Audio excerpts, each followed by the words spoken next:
Olá, bem-vindos à nossa aula de ciências. Este vídeo irá auxiliá-los tanto na aula de hoje quanto na de amanhã. Na aula de hoje, nós falaremos um pouco sobre como as plantas se alimentam. Então, às vezes surge em nossa mente alguma indagação em relação a isso. Se a gente não coloca alimento para a planta, como é que ela se alimenta? Todo mundo fala isso, que ela produz o próprio alimento, mas como? E é justamente isso que a gente vai focar um pouco mais hoje. As plantas, elas produzem o seu próprio alimento através de um processo chamado fotossíntese. Vou colocar a imagem aí para que vocês possam visualizar como acontece esse processo. A fotossíntese nada mais é do que o processo onde a planta produz o seu próprio alimento. Então, nós temos um esquema lá na página 268, onde simplifica esse processo de fotossíntese.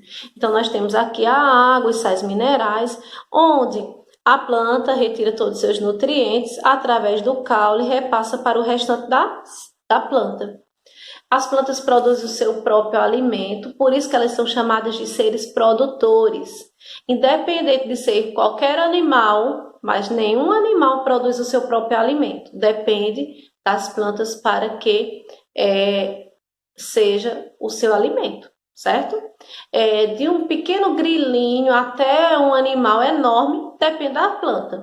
Ué, tia, e aqueles animais que são carnívoros? Pois bem, mesmo aqueles animais que são carnívoros, eles dependem também das plantas, porque na cadeia alimentar, vocês sabem muito bem que um ser depende do outro. E quando algo é extinto da cadeia alimentar, então desestrutura toda a cadeia alimentar. Portanto, mesmo aqueles animais que são carnívoros dependem de outros seres que são herbívoros, ou seja, que dependem das plantas. A gente vai compreender um pouco melhor. Elas utilizam a água, que retiram por meio das raízes, e gás carbônico, que retira da atmosfera, geralmente por meio das folhas. A luz solar também é fundamental para o processo de fotossíntese. Para transformar o gás carbônico e água em alimento, a planta necessita de luz. Por isso que eu já falei para vocês em outros momentos que quando aquelas plantas ficam nas estufas, geralmente a gente vê o quê? Uma lâmpada acesa, justamente para que este processo de fotossíntese aconteça, mesmo sem a presença de luz solar, mas uma luz artificial.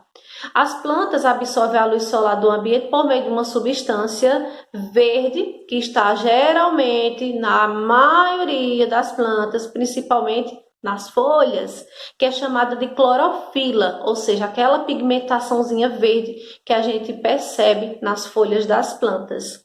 Por meio da transformação da água e do gás carbônico, a planta produz seu alimento, que é chamado de glicose.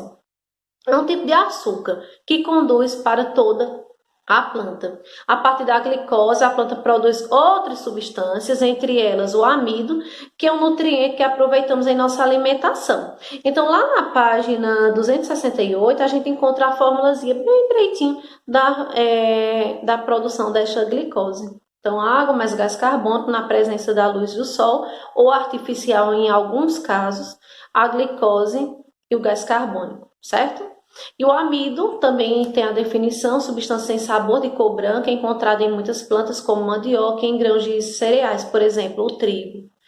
Então, pessoal, é justamente a fotossíntese que dá vida, né, à planta. Água, sim. Sais minerais, sim. E tudo isso a gente sabe que resulta num processo muito importante, que é a fotossíntese. Muitas vezes, aquelas plantinhas que ficam o tempo todo dentro de casa e nunca recebem luz, que seja artificial nem natural, o que acontece com o tempo? Ela vai ficar amarelinha, né? Porque ela não está, as folhinhas, em vez de verde, elas ficam amarelinhas, porque elas não estão recebendo a luz para que o processo de fotossíntese aconteça. Na aula da terça, nós iremos falar um pouco sobre os alimentos dos animais, ou a alimentação dos animais, como o próprio tema da aula fala. Os seres vivos, como os animais, como todos os outros animais, né, precisam de alimento. E os animais não produzem o próprio alimento, por isso eles dependem de outros seres vivos, que sejam as plantas ou outros animais. Para sobreviver, eles conseguem energia para se alimentar através dos animais e dos vegetais. Em relação à classificação, eles podem ser herbívoros, carnívoros, onívoros ou detritívoros. Lá na página 269, nós iremos encontrar alguns exemplos. Os herbívoros, de uma forma resumida, não deixem de ler, são os animais que se alimentam somente de plantas, né? Consumindo as diversas partes do vegetal, como folhas, frutos, caules e raízes. Nós temos o exemplo aqui da capivara, que é um animal herbívoro. Os animais carnívoros são aqueles que se alimentam somente de outros animais, ele caça sua presa para poder se alimentar. A serpente, o tubarão, a lagartixa e a onça são exemplos de animais carnívoros. Onívoro é um animal que se alimenta tanto de plantas como de outros animais, como, por exemplo, o ser humano, né? E aqui nós temos também o exemplo do lobo-guará.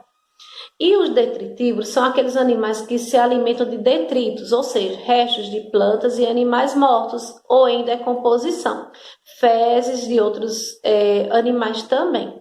Por exemplo, um animal detritívoro, o urubu, a larva de mosca e a minhoca são exemplos de animais detritívoros. Certo? Então, a gente tem um exemplo aqui, o besouro é um animal detritívoro, por isso se alimenta de fezes de outros animais. Então, nós temos atividades para serem realizadas no caderno. Posteriormente, nós teremos atividades complementares a estes assuntos, já que são tão importantes e que a gente tem que realmente aprender, não passar despercebido. Então, a gente vai focar bastante nestes conteúdos. Tanto hoje quanto amanhã, as atividades serão realizadas no caderno, que vocês irão observar no portal, tá bom? Um grande abraço. Qualquer dúvida já sabem, é só mandar mensagem. Até a próxima.